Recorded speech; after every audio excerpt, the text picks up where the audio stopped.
For Tea or Coffee this morning, our theme is Nigeria I Want. And of course, we're going to be having a conversation on securing the future of children in Nigeria.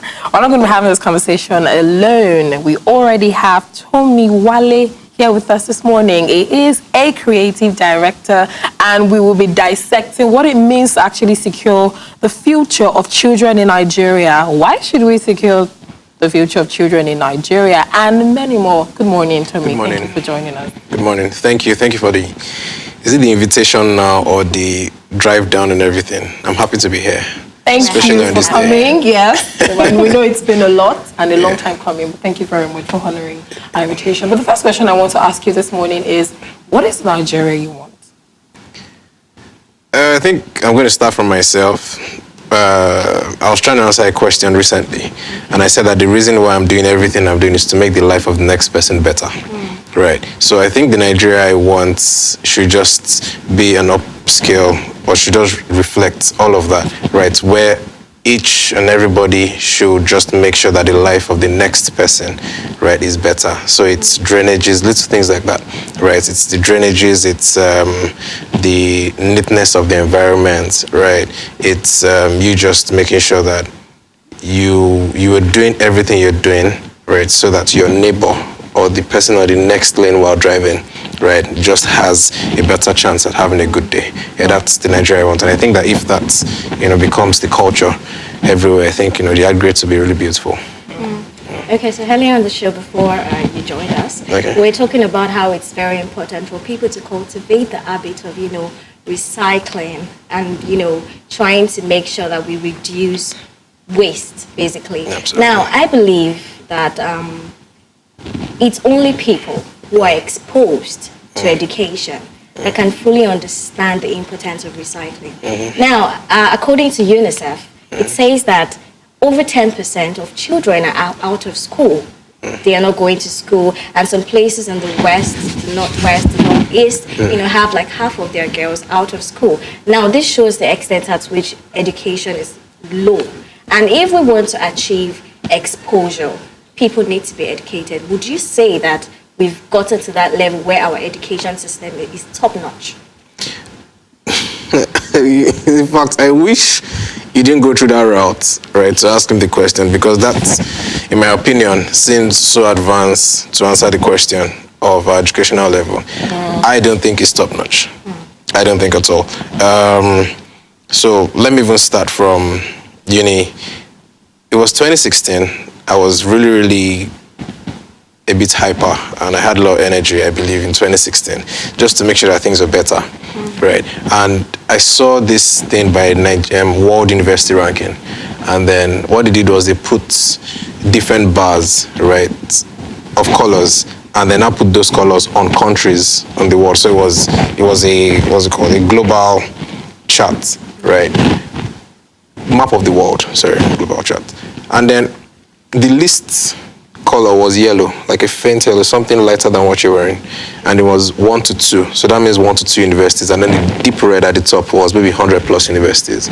So now, 1 to 2 universities was, I think, Nigeria also, and just a few other countries around Africa. So I don't know how many people they say graduate from universities in Nigeria. Right, so you can imagine that according to World University Ranking, we really had 1 to 2 universities. Right, so a graduate, right, you just want to ask questions. Are you sure you went to university or distance learning or something like that? You understand what I'm saying? Now track that back from the tertiary institutions to the secondary school, to the primary school, to the daycare, right? And then now trying to answer the question you asked me. I am not sure that we are particularly educated in this part of the world. Another illustration is I have an older friend. She was telling me that she finished from OAE 2002 law. Okay. I think she finished with 2-2. But then after that, she of course worked in some multinationals, etc. Not as a lawyer, right? As a digital marketing person, right? And then went on to set up her company and everything. So she was telling me in 2018 or so that she wanted to sign up for masters. I think London School of economics also. And then they told her that, yes, that a 2-2 from a Nigerian university was low for her to get in. But they saw her CV and saw things that she had done, right? And then they now gave her. So if you look at it, just maybe a couple of universities. I attended OAU, right? Of course, if you come at me, I will finish you. But then I can also say, right, that a lot of us had to add other things to ourselves, right, while attending classes so that we could at least be educated. Do you understand what I'm saying? Okay.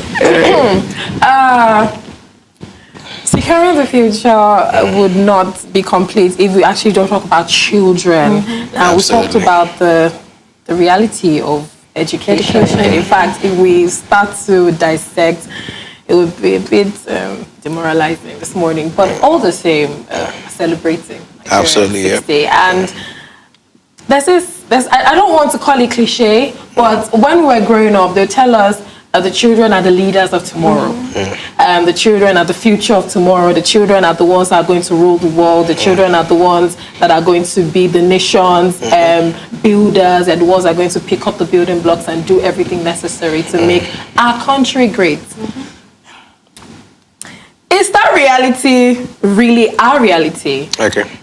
Is it really happening? So I started driving within the streets when I was 14, right? And it was my friend that just brought the car and then started driving. So that my first introduction to driving, I'll still credit it to my friend, right? And then I went on, and then when I started working, my boss at the time, now, I watched the way he drove, and then I realized, okay, everything I'd known about driving, right, wasn't it, right? So that even now made me, attend finishing school and everything. So that if I just sat back and I saw the way people drove, right, it was one thing for me to think about me driving. It was another thing for me to have someone who would teach me that. Sure. And for every other time I was going to drive, there's no way, somewhere in my mind, I would always go back to a particular reference. So my family and I were watching the handover from the military government to civilian government, Obasanjo, in 1999. And I could remember then it was in a room upstairs in the house, in a small TV. I remember that day very well. And the child that was born on that day held balloons recently to celebrate its 21st year birthday. Do you understand? That was 21 years ago. And then look at how everybody are right now, or how everybody is right now. Imagine if these people just had quality education, good understanding of what leadership should be and everything from that day. I think that the majority of people who go to the polls to vote would have a better understanding of what leadership is. So that the child can be the best driver later on. The child can be the future. The potential is there. But who are the people introducing these guys to what should be? Do you understand where I'm coming from? So, yes, a child is born today, is fresh, right? Take that same child and then put that same child in a different environment. It would affect them. So, summary of everything I'm saying is the older generation, or the people we having kids now, are the ones who would determine if the children we have will be the leaders of tomorrow. Do you understand? Yeah. The person who is teaching me how to drive, or the person who is showing me how to do things, right, is putting things into my subconscious of how I'm going to, navigate my lanes when I'm doing a road trip sometime. Yeah. You understand what I'm saying? So like the child is born today, everybody's happy. But then, yes, of course, every child can be the leader.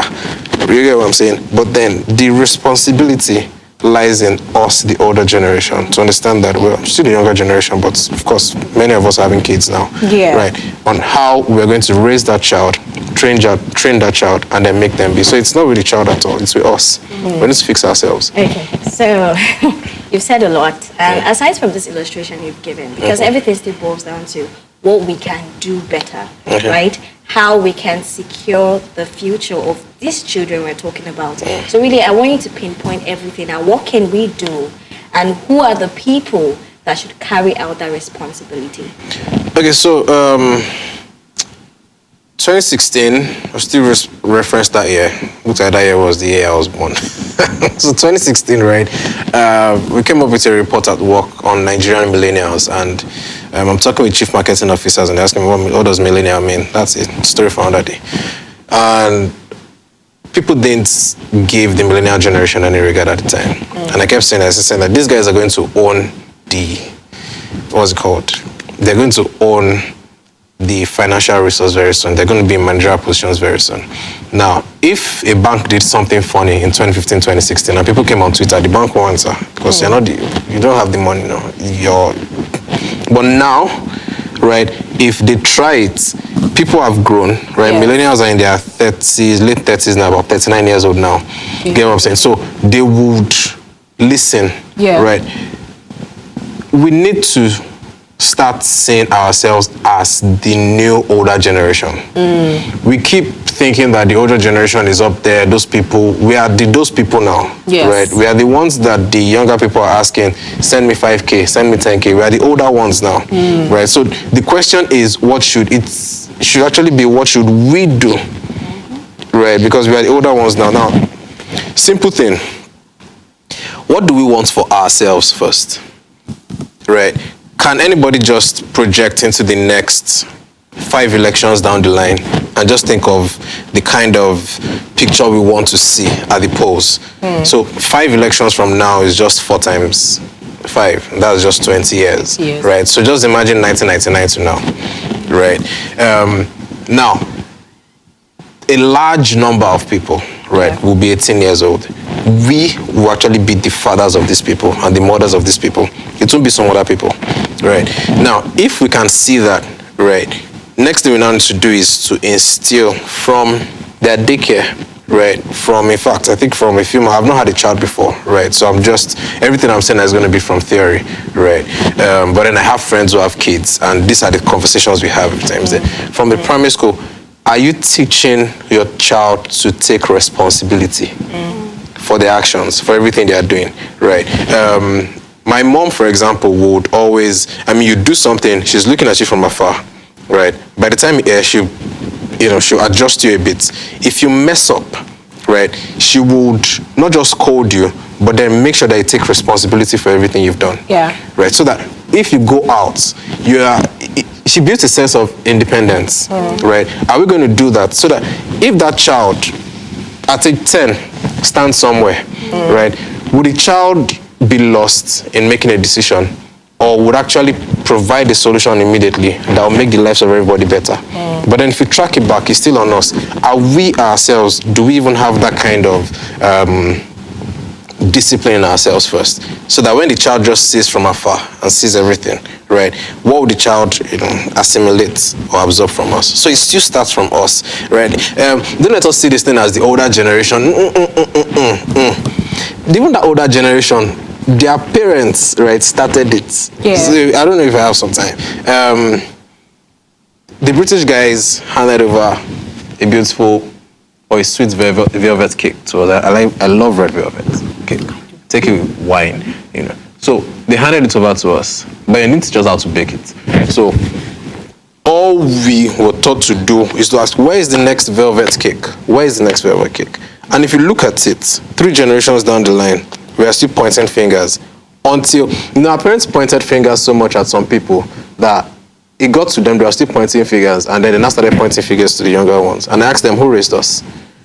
Right. So we also, they raised us, and then we somehow have that thing going on in ourselves also, pointing fingers. Yeah. And then we are the other ones now. So it's not about it is what we should do, right? And it starts from us. We need to take responsibility. I want to ask, because what I've been able to pick from what you've said is it starts from us. We are the one that lead by example. Absolutely. Right? Now, what about children who do not have anybody to lead them by example? The vulnerable children, the orphans. What then can be done? Okay, so... Because, you would agree with me that these are children who, cause or... Oftentimes when you see kids out there, perhaps they are taking alcohol or, their life has just been turned upside down. When you ask them, they tell you they don't have anybody or they had nobody to put them through. They had no one to support them. What then can be done for kids like this, for children like this? So, I don't know how you got to like a very, very good first bit. I don't know what you saw, right? Okay. But then I'm sure it started from the West. The West didn't come here. So, every human being has a way of catching things from different places. So if people could just exhibit that culture of responsibility, it will become mainstream. Just the way, mobile phones, for example, I can track it back to 2006, okay, MP3 first, where you have the underscores after each word for a song, and then the Sergeant 8 something started coming out, and they now had the Blackberries. Now, everybody was on their phones, and then we're seeing a lot of people just look all glammed up. So that maybe the older people, little bit older people, their role models would maybe be the bank MDs of something. But then, these mobile phones had a lot of entertainment on it, and then unconsciously, people started seeing those people as their role models. Fast forward today, everybody wants to do music. Nothing wrong with that. But then they could just see that this guy, quote and unquote, he don't blow. And they are seeing him here. Yeah. So if a culture of being responsible becomes mainstream also, you see that child on the street will notice. He just I want to be like these people. So it's not a problem. You just start, right? It will travel. I mean, human beings will absorb things, easily. So the same way, the beautiful makeup and everything is happening in front of me right now.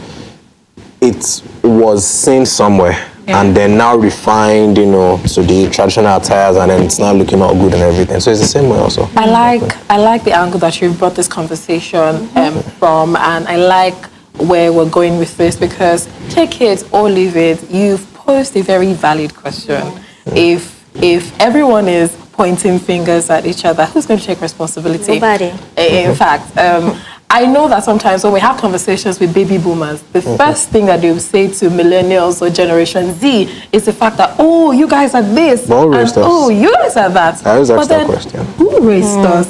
That's something that I want, that's a conversation I want to have. Because, it goes like, oh, you guys are not taking responsibilities of certain things, like, why are you all like this? And this generation is the first time where we're having everyone in managerial positions at the same time. Baby boomers, Generation Z, millennials. Each and every one of them are doing something all at the same time. And of course, it's very interesting, really. Thank you so much, for having this conversation with us this morning. It's been a good one. Thank you for letting us draw from your wealth of knowledge. Thank you. Thank you for, it's a very worthy conversation. Yes, I zone out easily. But then I'm still very much alert, and I wish it could continue. We'd like to have you. Yeah, we'd like to have you again. We're going to have more conversations. This morning, Tomiwale has done something to me. I'm going to sit down and think about being a responsible adult. Take it or leave it. A lot of people are calling me now to ask, Auntie Alpha, what's going on? Happy Independence. I don't want to enter my social media because, do give away. And all of that. We have more to come on Tea or Coffee. Don't go anywhere.